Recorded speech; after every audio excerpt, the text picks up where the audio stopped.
So it occurred to me while editing this video that a lot of you might comment and say, Alan, that's really dangerous. Karts shouldn't be on the road, there for the track only. And I guess you're correct. But also I'm the kind of person that if this video got 1 million views, I'd probably go and road register a car, drive it to the track and race it. But I did have a think, and it sort of occurred to me that if motorbikes had never been invented and then someone turned up today and said, oh, you ride this vehicle, it's got 2 wheels, and it's got like 150 to 200 horsepower, you're basically riding a rocket, most people would look at you and think, that is mental. So in that context, I guess road registered or road legal cars isn't that mental. And also, I am aware of the current wave of road registered karts in the UK. I'm surprised I haven't got more attention. But anyway, yeah. Well, let's crack on with the video. So, yeah, let's go. Now, in the UK, we have the Anarchy Kart project. And the guys that built it have done quite a few informative videos about the whole process of building it and the road registration process. They also proclaim that it's the first kart in the UK that's road registered, and it isn't true, and it's not by a long way, hence this video. And I've seen a couple of other projects in the UK, and including the Anarchy Kart, they use sort of bike engines, I suspect they're like 600cc, and for me, that's probably a step too far. They're kind of definitely accidents waiting to happen, but there you go, I know they exist. And also, I know the street karts in Japan that you see on social media and where everyone's dressed up in Mario Kart costumes. I believe they are the SMC F-Kart line of karts. And I know there's another channel in Scandinavia who bought 1 or 2 and they drive around and that kind of stuff. So anyway, I'm aware of all that. I just wanted to do a deep dive into the sort of early history of road registered karts because it actually goes back to the earliest days of karting and speaks to kind of a different world.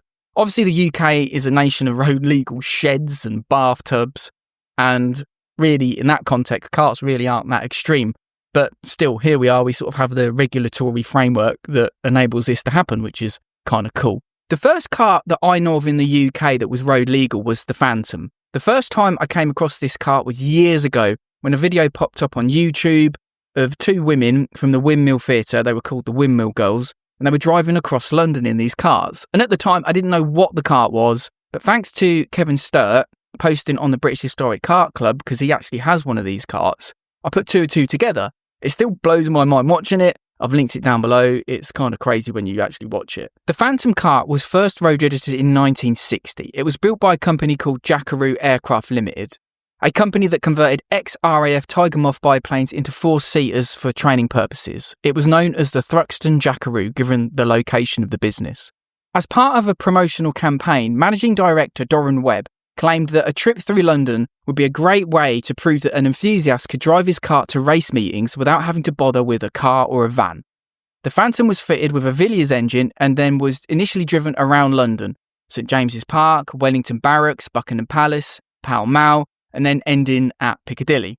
This was all during Christmas traffic too. The kart was then put on display for a week at the Villiers showroom and eventually became a demonstrator.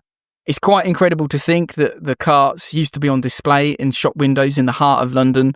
It's like, what a time to be alive.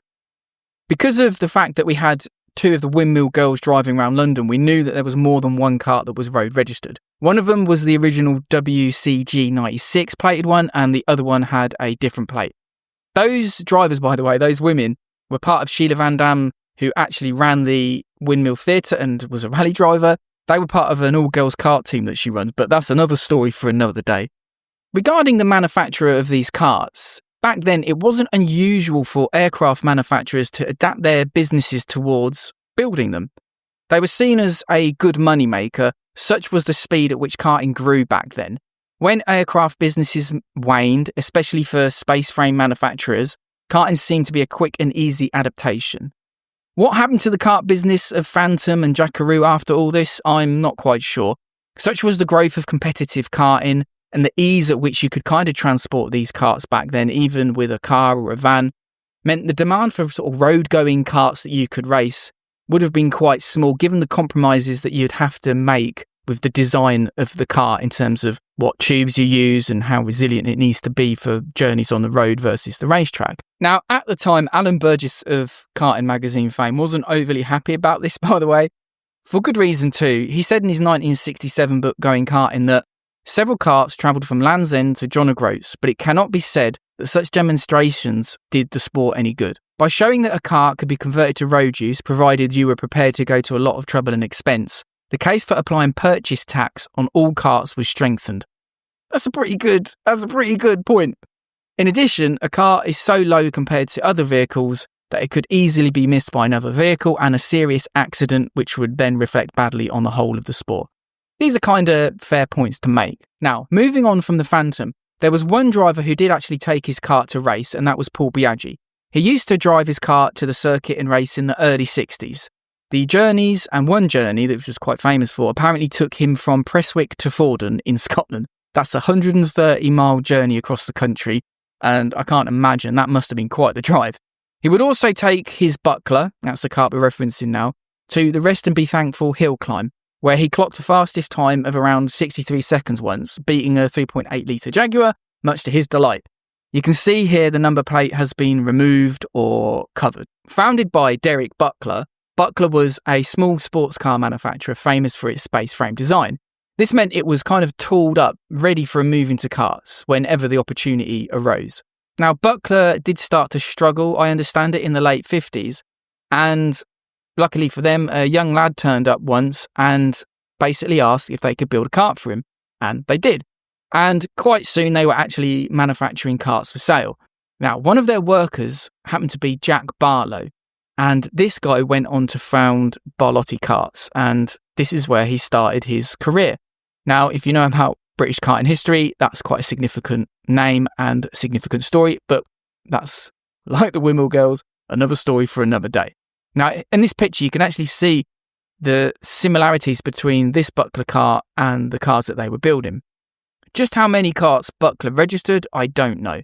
It may have been the case that they saw this as an opportunity, as Phantom did, that there was a market for drive to the racetrack karts, or Biaggi's was a one-off special that maybe Paul registered himself.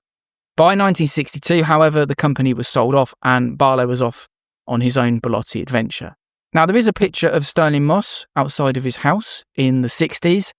Now, the story is that it was part of some BBC programme where he drove across London from BBC Centre to his house. I think it might be a Buckler, but I'm not sure. It doesn't have a number plate, so a little bit more research is needed. Now, on to the next one.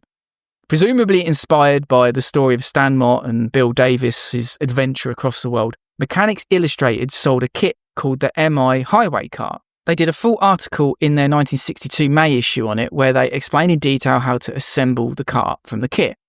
The plates for the kart that they used here were obtained in New York, so it's fully road compliant. The kart all in was around $200. In today's money, that's $2,000.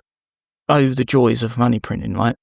Now, that's pretty darn cheap. Now, certainly it would be a hairy drive on the big American highways and the trucks and the massive cars, but yeah, it existed.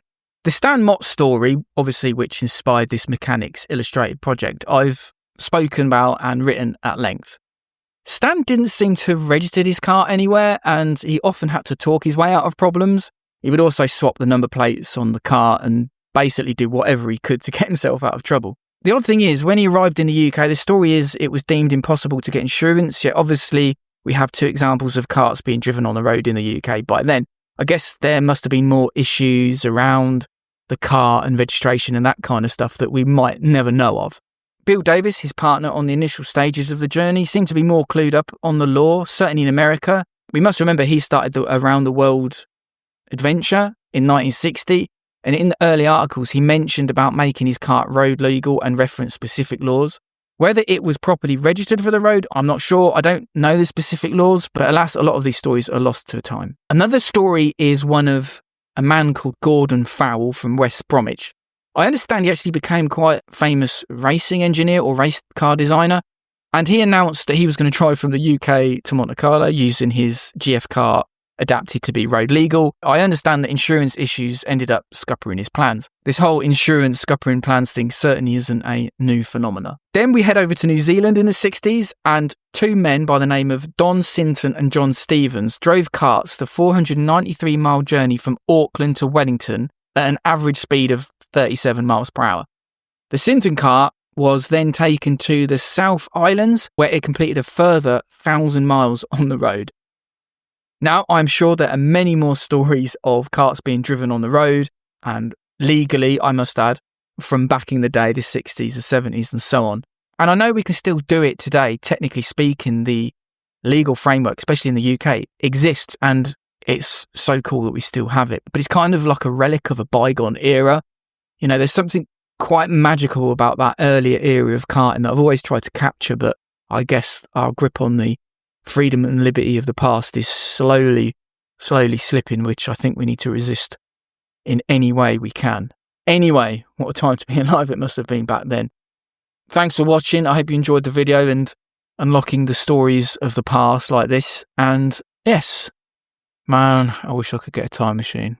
Don't you? Bye.